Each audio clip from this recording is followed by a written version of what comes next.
He was totally sleeping. And I went over and I scratched his belly. Nucky, nucky, nucky, nucky. So is the name. Oh, I don't know that one. All right, so we're going to start today with what pet should I get? And this is a Dr. Seuss book. So, here we go. What pet should I get? We want a pet. We want a pet. What kind of pet should we get? And as you can see, it's a little Seussian pet that looks suspiciously like a cat.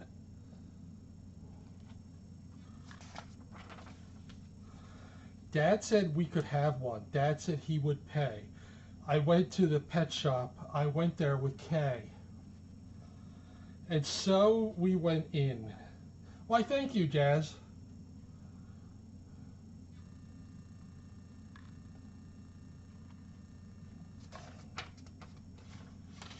I took one fast look. I saw a fine dog who shook hands. So we shook. So I said, I want him. But then Kay saw a cat. She gave it a pat. And she said, I want that. Then Kay said, now what do you think we should do? Dad said to pick one. We cannot take home two. Thank you. Thank you, Lou. That's awful nice of you. And notice that the dog and the cat look suspiciously like the Grinch. Just to, I don't think I've ever saw this. Then what do you know? We saw two other kinds. Now how could Kay and I make up our minds? A pup and a kitten. They look like good fun. Now which would we pick? We could only pick one. This is like the perfect size too. It doesn't get overwhelmed in my arthritic hands. Make up your mind. The cat or the dog? The kitten? The pup? Oh boy, it is something to make a mind up.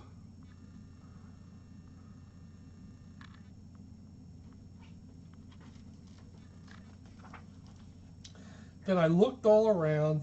I saw something with wings. I said, look at him. We could pick one that sings.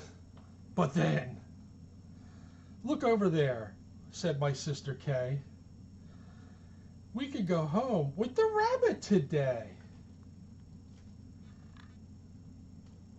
Yep, we do this every Wednesday night at 8 o'clock, Jazz M.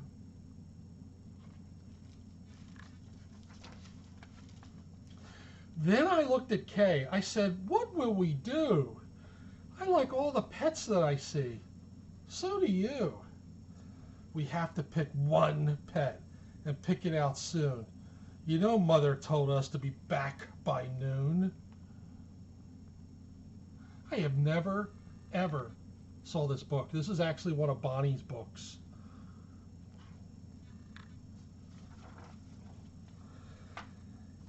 I could have done it. I could have, I bet. I could have said, what pet should we get? But, you know what Kay did.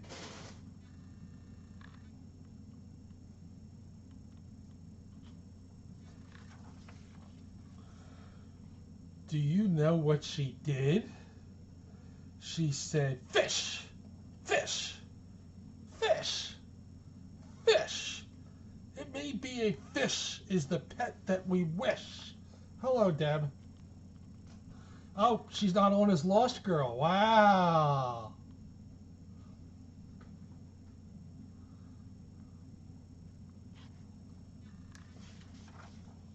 Then I saw a new kind, and they were good too. How could I pick one?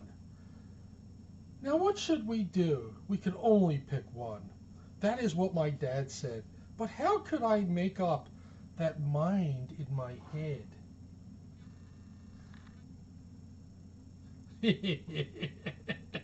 Oops, wrong account. Yeah, I do that sometimes.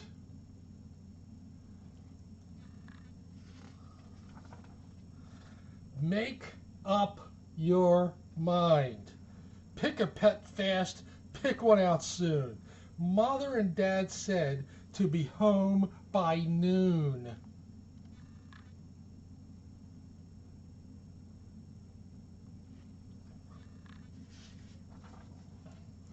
The time may be now to make up my mind, but who knows what other good pets I might find. I might find a new one, a fast kind of thing, who would fly around my head in a ring on a string. Yes, that would be fun, but our house is too small. This thing on a string would bump, bump, bump into a wall. My mother, I know, would not like that at all. This is What Pet Should I Get? It's a Dr. Seuss book. So, what pet should I get? Yep. So, maybe some other good kind of pet. Another kind maybe is what we should get. We might find a new kind, a pet who is tall, a tall pet who fits in a space that is small. My mother might like this pet best of them all.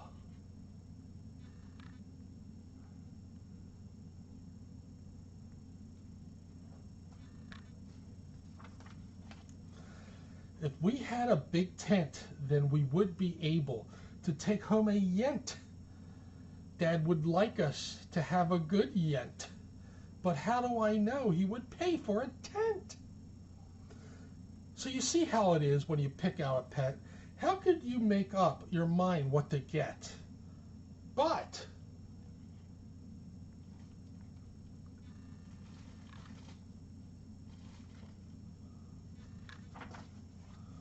what if we took one of each kind of pet? Then our house would be full of the pets we would get. No, Dad would be mad. We could only have one. If we do not choose, we will end up with none.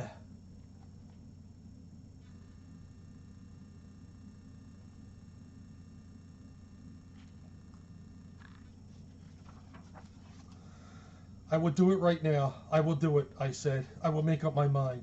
That is up in my head. The dog or the rabbit? The fish or the cat? I picked one out fast, and then that was that.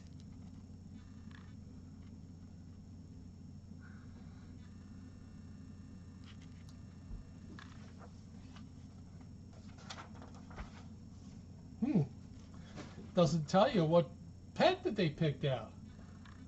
They leave you hanging. It's a cliffhanger. So, like I said, I'd never seen this before. You know, Bonnie and I had the same problem with Magnolia and Jessie. We didn't know which one we wanted to keep, and that's why we compromised and kept them both. So,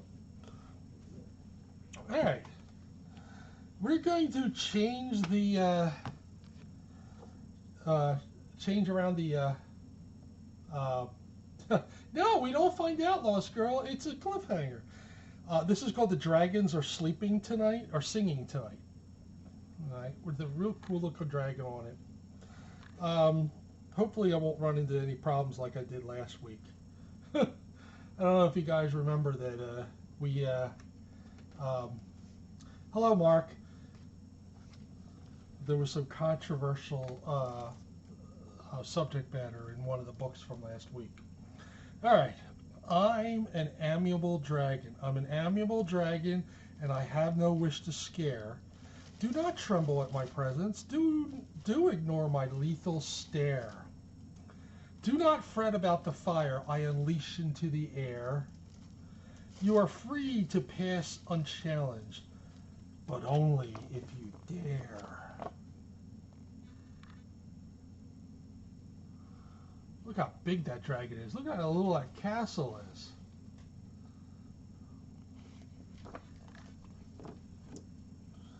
All right. I am waiting, waiting, waiting. I am waiting, waiting, waiting for my dragon egg to hatch. I've been waiting, waiting, waiting for a year, ever since I found it hidden in my mother's garden patch. Now I think my baby dragon's almost here. I have never had a dragon of my very own before, and I wonder, will my dragon breathe a flame? Will it greet me every morning with a friendly little roar? Will it answer when I summon it by name? I am counting off the seconds until the dragon first appears, poking through the shell to freedom with a horn. I can't wait to see its winglets, tiny muzzle, tails, and ears when my brand new baby dragon's finally born.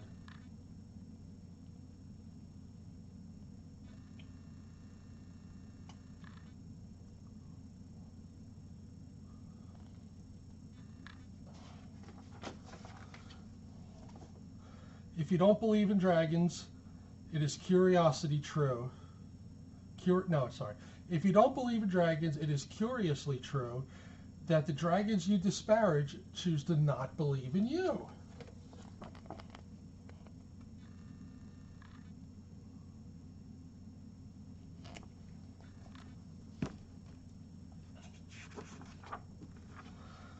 I wish I had a dragon with diamond-studded scales, with claws like silver sabers and fangs like silver nails. A dragon fierce and faithful, always ready by my side. A dragon to defend me or to take me for a ride. I wish I had a dragon with eyes of shining gold, who breathed a plume of fire whenever it was told.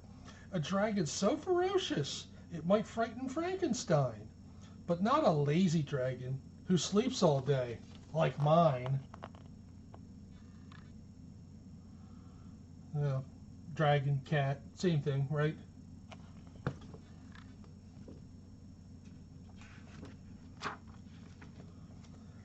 I made a mechanical dragon of bottle tops, hinges, and strings, of thrown away clocks and unmendable socks, and of hangers and worn inner springs.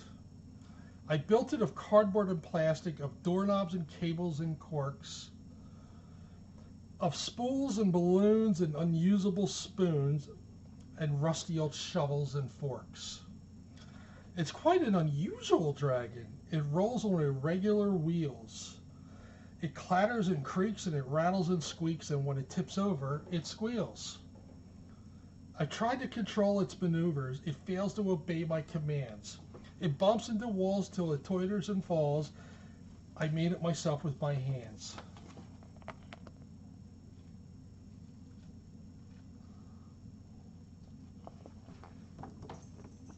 Hello, Maddie. Hi, Maddie Bay. I'm a nasty, nasty dragon. I've been nasty since my birth. When it comes to nasty dragons, I'm the nastiest on earth.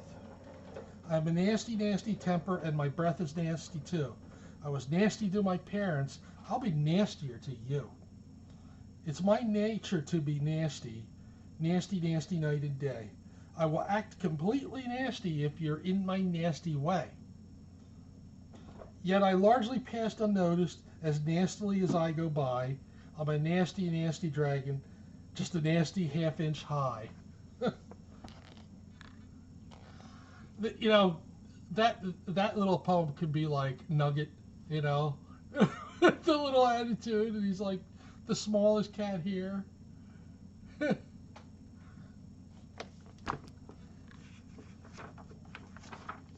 right. My dragon wasn't feeling good. It had a nasty chill and couldn't keep from shivering. I saw that he was ill. His eyes were red and watery. His nose was running too.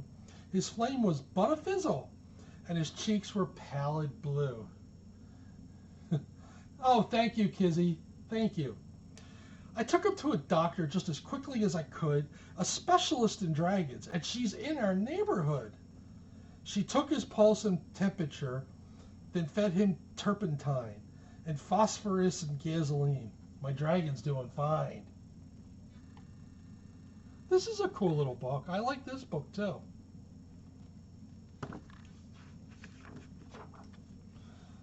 I like the ones where, you know, you can kind of rhyme to the rhythm. You know what I mean? Hello, Dutchie. I'm in my master's dragon. No, wait a minute. I am my master's dragon, and my master treats me well.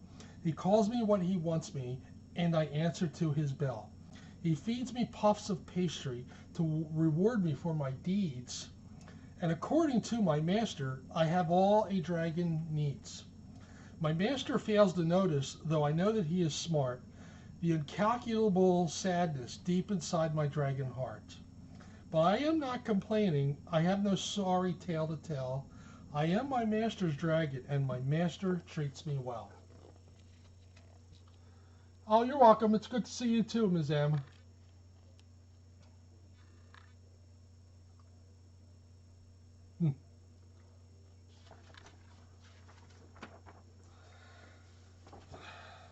Tonight is the night all the dragons awaken their lairs underground to sing in the cacophonious chorus and fill the whole world with their sound. They sing of the days of their glory, they sing of their exploits of old, of maidens and knights and of fiery fights, and guarding vast caches of gold. Some of their voices are treble, and some of their voices are deep, but all of their voices are thunderous, and no one can get any sleep. I lie in my bed and I listen, enchanted and filled with delight, to songs I can hear only one night a year. The dragons are singing tonight.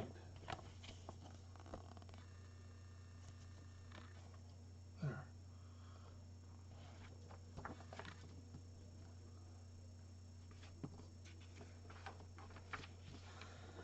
Once upon a happenstance I met a knight in armor. I fixed my flame upon his lance.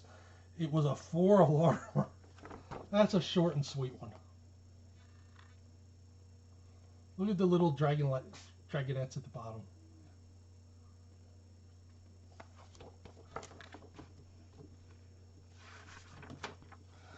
All right, A Dragon's Lament, this one's called. I'm tired of being a dragon, ferocious and brimming with flame, the cause of unspeakable terror when anyone mentions my name. I'm bored with my bad reputation for being a miserable brute and being routinely expected to brazenly pillage and loot. I wish that I weren't repulsive, despicable, ruthless, and fierce, with talons designed to dismember and fangs finely fashioned to pierce. I've lost my desire for doing the deeds any dragon should do, but I guess I can't alter my nature. I guess I'll just terrify you.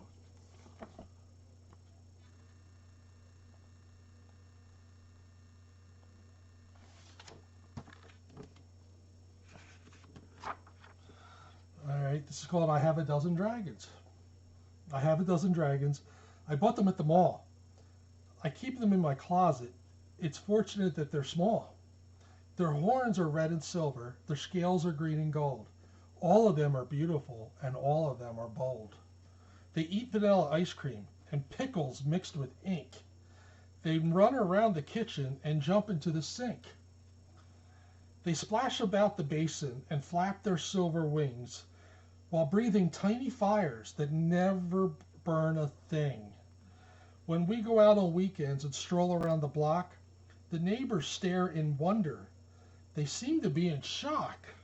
I may not have a puppy, a kitten, or a bird, but I am the only one I know who has a dragon herd.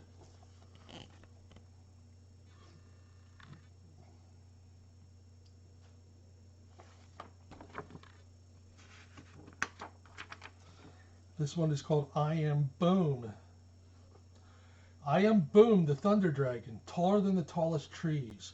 I stir whirlwinds when I whisper, mighty cyclones when I sneeze.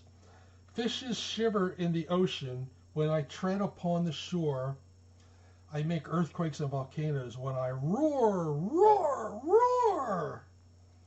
I am Boom, the thunder dragon, all the earth is my domain. When I flap my wings in fury, I create a hurricane. Lions vanish at my footsteps, eagles tremble at my glance, and the mountains start to rumble when I dance, dance, dance. Giants fly into a panic when I rear my massive head. When I snort my searing fires, fearless ogres faint with dread. If you ever see me coming, you better give me room. I am Boom, the Thunder Dragon. I am Boom, Boom, Boom.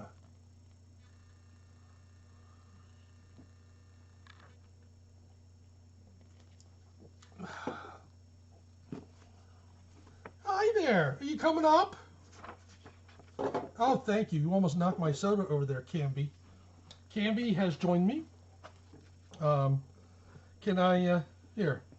I'm going to move these out so that you can sit down. There you go. There you go. Just to let you know, Camby has joined us. Camby, you know, those of you who have seen the picture of me and Camby when Camby was only 3 weeks old, she was like this big. This big. I have that picture somewhere, you know. Now Camby is a nice, big, strong kitty. All right. Next one is called A Dragon is in My Computer. What are you doing? A dragon is in my computer. It's there when I turn on the screen. It stares at me fierce and unfriendly through eyes of malevolent green. It hisses and spits little fires. It flicks its preposterous tail. I tried every trick to erase it, but all of my strategies fail. It's there when I'm doing my homework. It's there when I'm playing a game. My mouse does its best to erase it. That dragon remains all the same. It may disappear for a minute, but always comes slithering back, appearing on top of my program, resuming its nasty attack. I have no idea where it came from, or why it keeps picking on me, examining me like a morsel. I'm thinking it might fricassee. I wish I could douse it with water and bop it a bit on the snout. A dragon is in my computer. I hope it never comes out.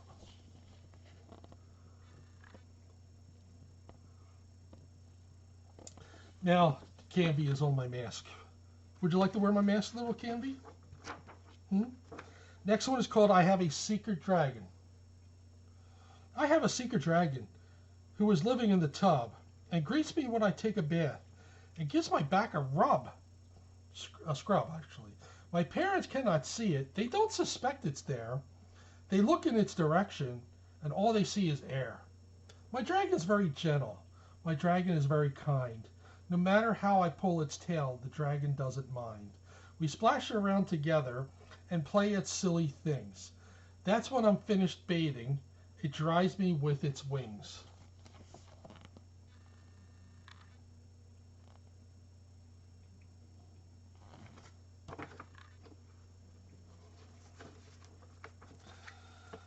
All right, this is a small one. It's called My Dragon's Been Disconsolate. My dragon's been disconsolate and can't help but pout since he defied a thunderstorm that put his fire out. Go Eagles!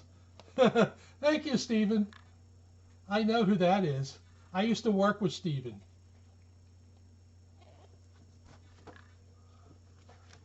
Why, thank you. Oh, you're welcome. I'm glad to help. All right, next one is called Once They All Believed in Dragons. Once they all believed in dragons, when the world was fresh and young, we were woven into legends, tales were told, and songs were sung. We were treated with obedience, we were honored, we were feared. Then one day we stopped believing. On that day we disappeared. Now they say our time is over. Now they say that we've lived our last. Now we're treated with derision, where we once ruled unsurpassed. We must make them all remember, in some way we must reveal, that our spirit lives forever. We are dragons, we are real. Now, I never thought of writing a poem. I don't, actually, at some point maybe.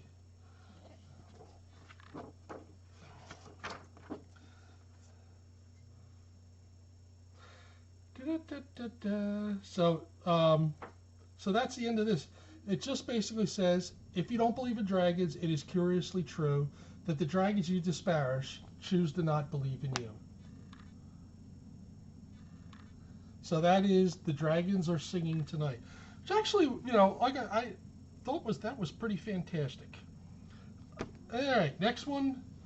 I think I'm going to read this one. Yeah. This is called If You Look Around You. And as you can see, there's a kitty looking in the distance. And there's actually two kitties, actually. One, two. Yeah, that was a good book.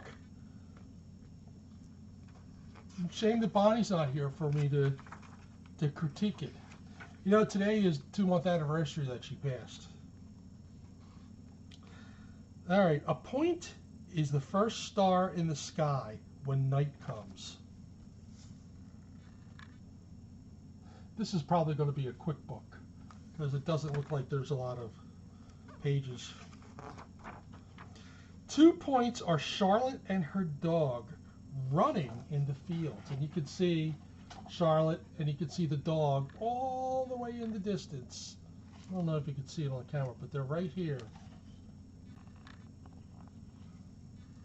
Huh. Oh yeah, yep. A line is the dog's leash.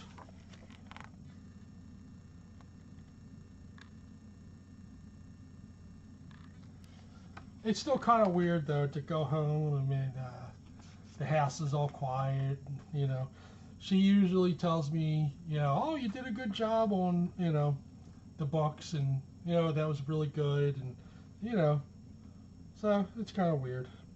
A triangle is a brush, a pencil, and a ruler lying on my table.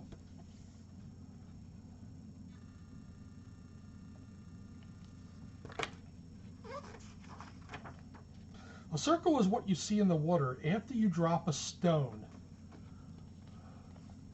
Here comes my Philadelphia accent coming out. I said water. W-O-O-D-E-R. Water.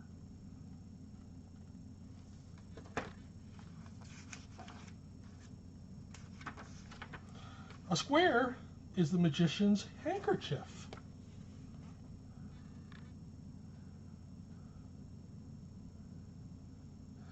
Yeah, Lost Girl, it's really hard to believe it's 2 months. It's just hard to believe.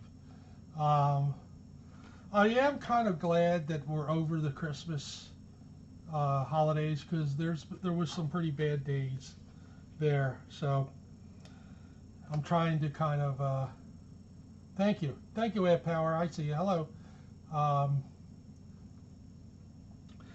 A cylinder is Teddy Bear's drum.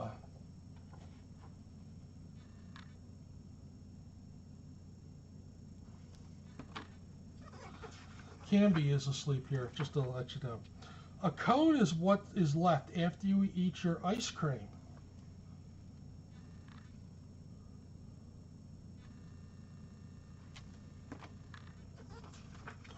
Lassie, come home. A cube is what you use to play dice. Oh no. Look at this picture. I don't know if you can see, but see the black cat chasing the mouse? Yeah, you're right. It doesn't. I mean, appreciate that, Jazim. Yeah, her birthday was December 12th. Our anniversary was December 15th. And, of course, Christmas. So, yeah. A sphere is a ball.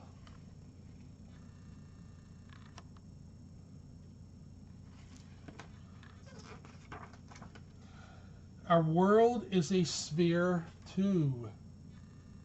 Sphere. Did you ever read the Michael Crichton book, Sphere? I know there was a movie based on it. Oh, I'm sorry to hear that, Dutchie. That was actually a really good book. It was a horrible movie, Sphere. Horrible movie. Just like Congo. If you ever saw the movie Congo, great book, awful movie. A lot of the Crichton books, other than Jurassic Park, the Andromeda Strain, the others were pretty bad. And it says, and from far, far away, it looks just like a point.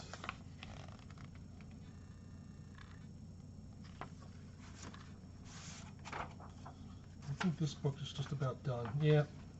So this is called If You Look Around You. So it's kind of a children's book. Yes, Andromeda Strain.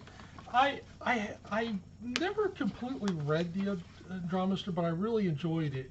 What I saw, and then of course you gotta love those doomsday books of diseases. I mean,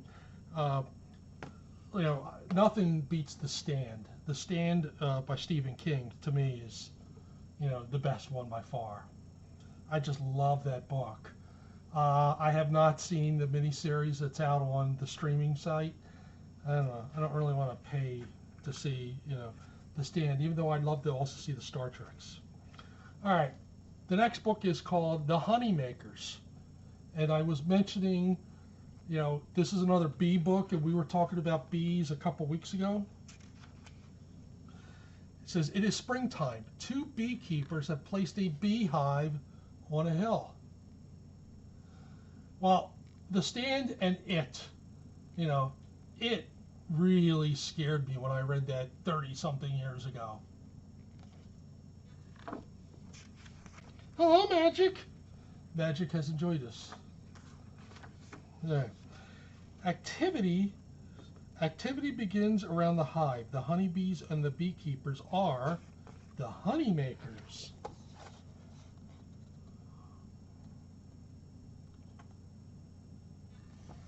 What I should do is I should read The Stand in here on Wednesday nights. What do you think? You think that would be a good idea?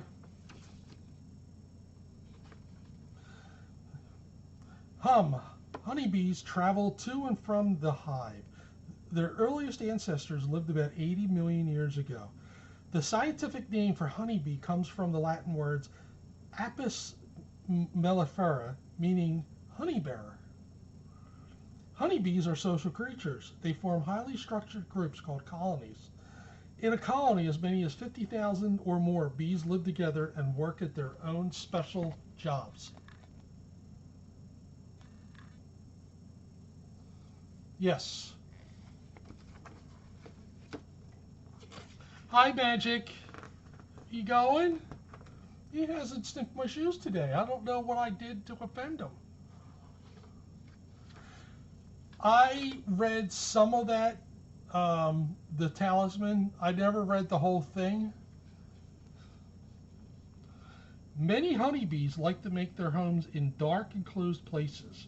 Often a colony of wild honeybees builds its hive in a hollow tree.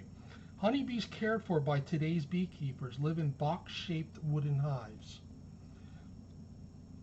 Inside the beehive, the honeybees are building an amazing structure called a honeycomb. It is made up of countless 6-sided cells. Stored in many of these wax cells is the food that bees and people love to eat, honey.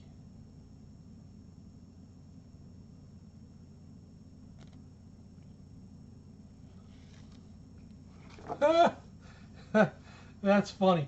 Well, every time I have the retractable shoelaces. They're not laces, but he's come over to my shoes and like snapped them a couple times. That's our Magic. 3 different kinds of honeybees live inside all beehives. There is one queen, about 100 male drones, and thousands of female worker bees. Like all insects, bees have 3 body parts. There's a head, the thorax, and the abdomen. Honeybees have other parts too. The queen is the largest of the honeybees, and she can live the longest, from 3 to 5 years. All the other bees in the colony live for about 2 months, except over winter, when they live a few months longer. It is the queen's job to make sure the hive never runs out of bees. To do this, she leaves the hive to mate with her drones. Then she lays as many as 200 eggs a day. Drones are usually smaller than the queen. Their only job is to mate with her.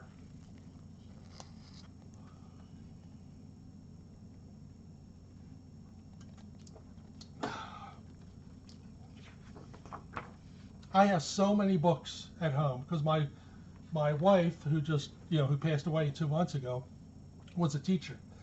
So just about all of these books were my wife's books. So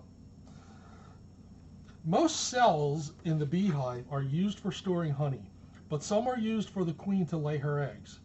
These are called brood cells. In each brood cell, a bee will develop and grow. The largest brood cells are queen brood cells, also called royal cells. Drone brood cells are smaller. Even smaller are the worker brood cells. The eggs in these cells will become worker bees. Although all worker bees are female, they do not lay eggs. Instead, they do the work of the beehive. Most eggs the queen lays are no bigger than the period at the end of this sentence. After 3 days, a larva hatches from each one. For the next 3 days, worker bees, called nurse bees, feed the larvae bee milk. Then they feed it bee bread. A queen larva is fed royal jelly throughout its growth. So here's a picture of the worker bee. And then here's more of the worker bees. Larvae.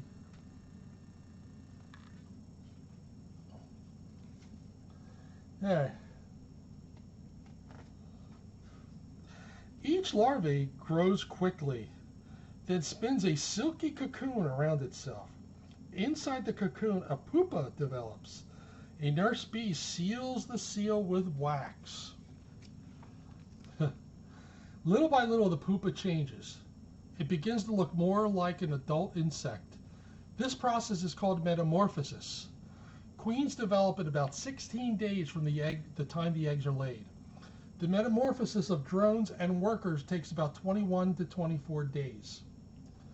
Finally, after the transformation is complete, an adult bee chews its way out of the brood cell as an adult honeybee.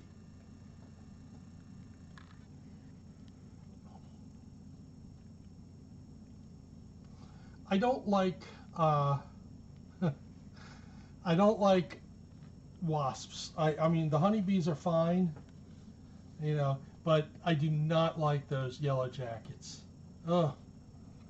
Do not like them at all. The honeybee is a worker bee, or this honeybee is a worker bee. For the minute she comes out of her brood, she is as busy as a bee. For the next 3 weeks, she will have a number of different jobs to do inside the hive. First, she is a house bee, cleaning and polishing the cells. About 3 days later, she becomes a nurse bee. Yeah, I wish. After 10 days of being a nurse bee, she becomes a wax-making bee.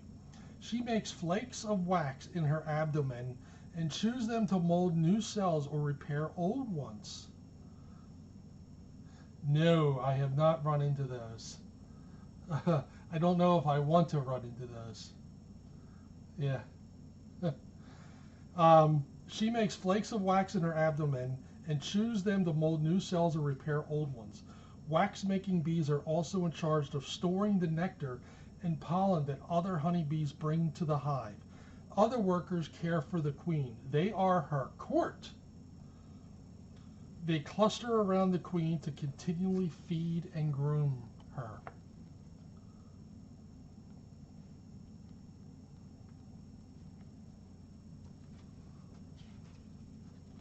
Just to let you know, Canvy is now sleeping on my mask.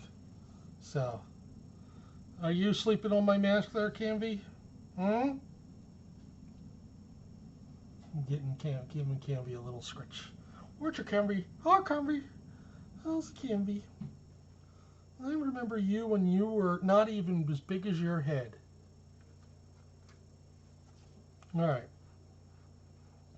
About a week later, the wax-making bee becomes a guard bee and begins its outdoor life.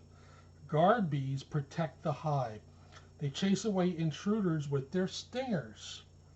They also alert the other bees by spreading a special scent when there is danger. A guard bee will sometimes die in battle to protect the hive and its honey. The worker bee is now about 3 weeks old. She is ready to become a forager bee, her last job, but a very important one. Forager bees are the bees you see zipping from flower to flower. They collect sweet juices called nectar from the flowers for honey making.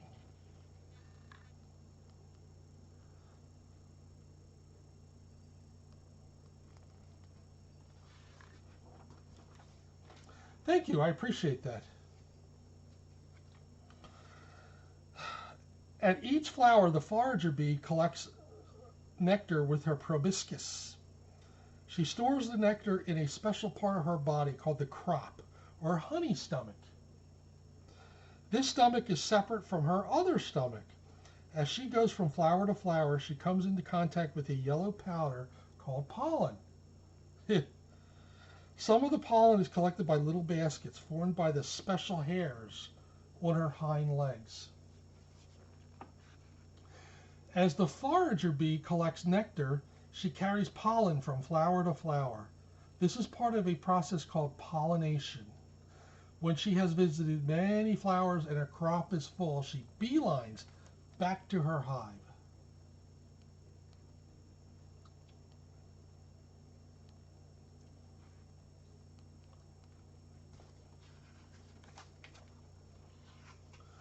Back inside the hive, the forager bee brings up or regurgitates the nectar. Then she transfers it by tongue to a hive bee. The nectar is passed by tongue among the hive bees until some of its moisture is gone. Then a wax-making bee places the nectar in a honey cell. There it continues to dry. More and more nectar is added to the honey cell. House bees cluster over the cell and fan their wings to evaporate even more of the moisture in the nectar. As the nectar loses water, it becomes thicker and thicker. Finally, wax-making bees cap or seal the cell with wax. Slowly, the nectar ripens into honey.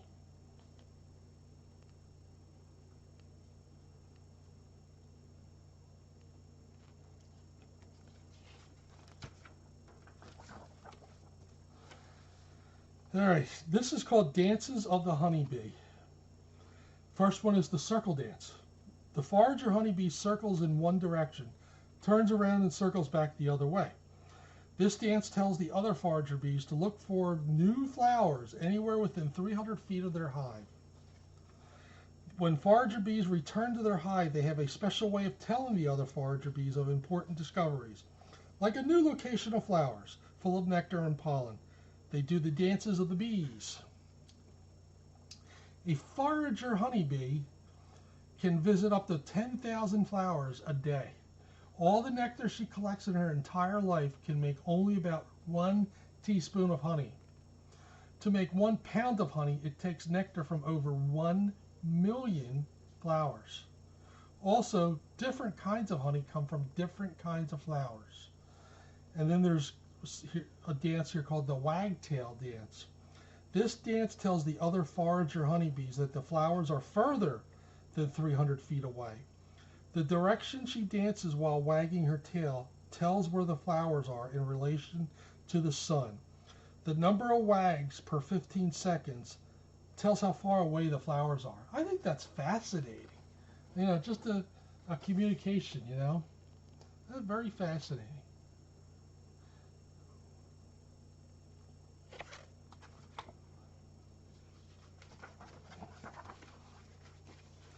Honeybees have always been valued for the honey they make. For thousands of years, people have stolen honey from wild beehives.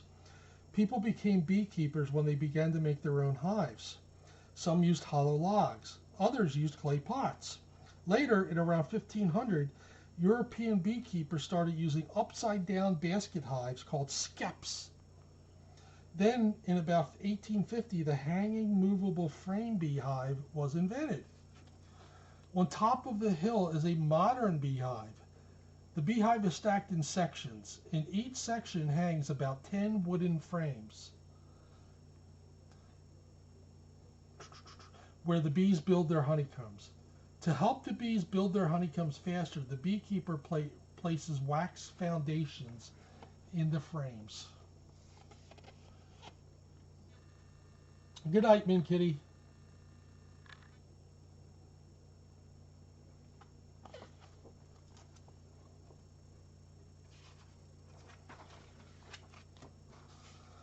It's time for the beekeepers to harvest the honey.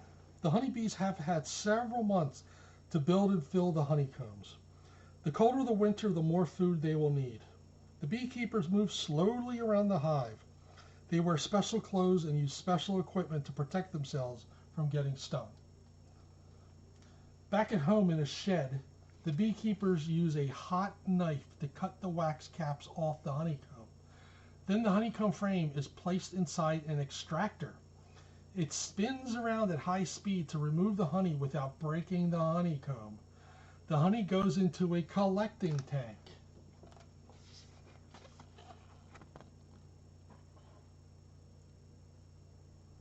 Yes.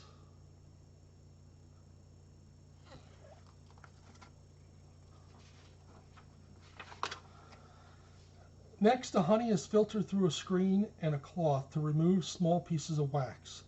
Then the honey is packed in airtight jars. Sometimes beekeepers melt down old and damaged honeycombs to make beeswax candles and other things. Why? Well, none of your beeswax. No, just... The rest of the empty honeycomb frames are returned to the hive for the honeybees to fill again. For some beekeepers, honey making is a hobby. They use the honey themselves or give it away as gifts. Commercial beekeepers provide stores and shops with gleaming jars of their product to sell. Delicious sweet honey from the honey makers.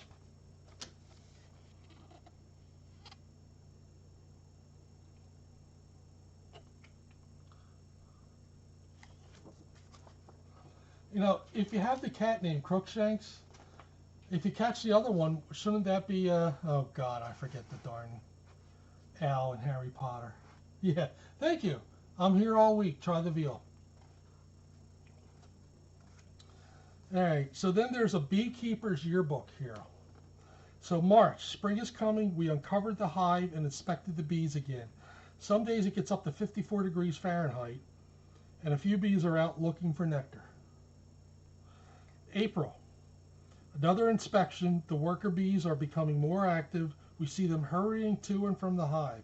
They're collecting nectar from the early spring blossoms. And of course I forgot January and February. Yes, surely you can't be serious. January, it's been really cold. All was safe at the hive after a blowing storm.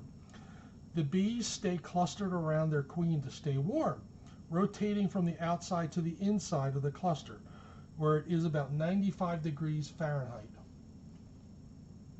February, still cold. We inspected the hive to see if the bees have enough honey left. All is well. The queen is beginning to lay eggs for the new honey-making season.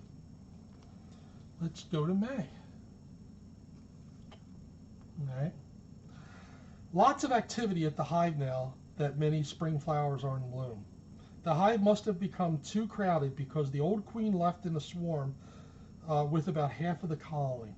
The new queen looks healthy, so we won't have to replace her. June. The bees have been busy as bees. They have been zooming to and from the hive, collecting nectar from early summer flowers. We inspected the bees and added another super. Okay. July. We collected honey from the top super, then replaced it. The frames were full of honey. Later we had to stack on another super because the bees are producing so much. August. Activity continues. Some workers are already getting ready for winter. They are patching cracks inside the hive with propolis to keep the cold winter air out. We gathered more honey. Fewer eggs are being laid. Propolis is a glue that bees make from plant resins. September. Activity at the hive is slowing down. The bees are still collecting nectar from fall flowers. We notice the drone bees are being pushed out of the hive to die. This way the workers and the queen will have more honey for themselves. October. It's quiet around here. It's quiet around the hive. The food chamber is full of enough honey to get the colony through the winter. November. We went up the hill to wrap the hive to help keep it warm inside. At this time of year, the queen doesn't lay any more eggs. That way, the colony won't grow too large for its food supply. December.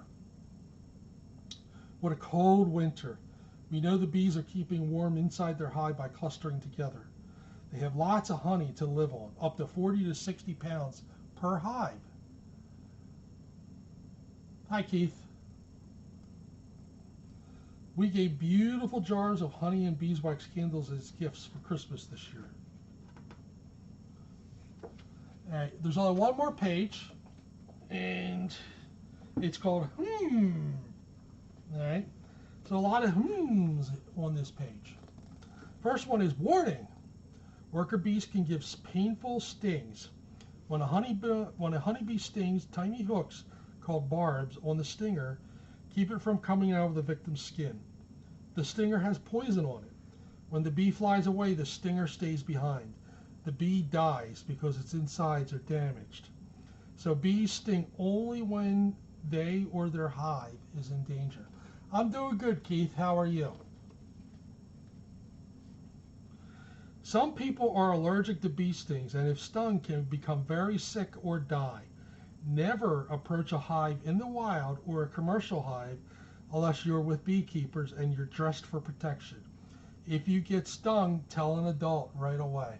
No, I'm not a teacher. My wife was a teacher, so that's where I've gotten all these books. So my wife, God rest her soul, was a teacher. About 8,000 years ago, Greeks used the honeybee as a design on coins. Individual beekeepers prefer different strains of honeybees. Some common strains are Italians, Germans, Carnolians, and Caucasians, as well as African honeybees. Interesting. Swarming happens when the old queen and some of the colony leave to find a new home. When a hive becomes overcrowded or a new queen takes over. The new queen will sting any other queen bee's brood cells. This kills any developing queens, ensuring that she remains the only one. Unlike the stingers of worker bees, the queen stinger does not come out of her body. The cells of a honeycomb tilt slightly upward so the honey will not spill out. On a hot summer day, the worker bees keep the hive cool inside by fanning their wings. There are about 8,000 cells in each honeycomb frame. Uh-oh, you know what? I'm keeping Candy awake. Apiculture is beekeeping, or the study of honeybees, and apiary is a bee yard or place where colonies of bees are kept. Honeybees pollinate more flowers than any other insect. Some commercial beekeepers provide pollination services for agriculture. Bees make different flavors and shades of honey. That's because they collect nectar from different kinds of flowers. And there's an example of clover honey and buckwheat honey. 8,000 cells. Yes, that is correct. Some colonies can produce 500 pounds of honey in a year. 500 pounds? Yeah, well, The Shining is next week's book for Storytime, just to let you know. Throughout the world, beekeepers harvest about 1 million tons of honey each year. The United States ranks third in the world in honey production. So the back of the book says how sweet it is. Thousands of bees visited more than 1 million flowers to gather the nectar that went into that 1 pound jar of honey. Here's the buzz on how these remarkable insects work together to create this amazing food. So they actually have a whole bunch of different books similar to this. So this is a nice little book. I know when my wife was teaching, she really wanted, she did a lesson on bees so that the kids would know how important bees are, and that's why we have a couple different books on bees, and she has a couple different things like that, and she wanted to kind of install a little bug into their into their conscious about bees, and hopefully when they grow up they'll be more conscious. So I do have this book. I've been just bringing this book. At some point I will read it. Yes, absolutely. Because I think this book is actually really cute. But I don't think I'm going to read this all in one sitting because it's a pretty big book. Smiley the therapy dog. So maybe I'll start this next week. I wonder when this was published. 2017, so not too bad. So that ends tonight's story time. We'll be back again next week, I mean. Same bad time, same bad channel. And hope everybody's got a... I appreciate that, Jazz M. And, I got 5 cats at home, so I have a lot of practice with the cats. And including one cat that was rescued from here. Everybody knows about Sir Gallant the Braveheart. Sir Gallant the Braveheart has his own Facebook page, and he's got like 3,000. Thank you, everybody. He's got 3,000 friends, and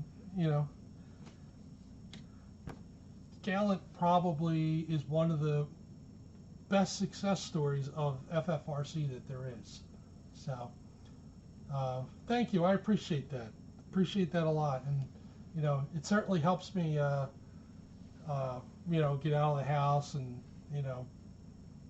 yep, Gallant, who every night sleeps on my leg, every single night. So all right, so I will see everybody next week. Have a good night, everybody. Hopefully I could get up because stools are not good for my back.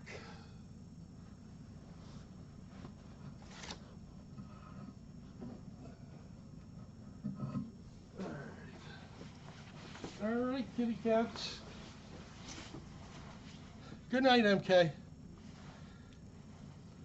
I have 5 cats. 5 cats. All right, see you later, everybody. But before I go, I have to tease Dougie.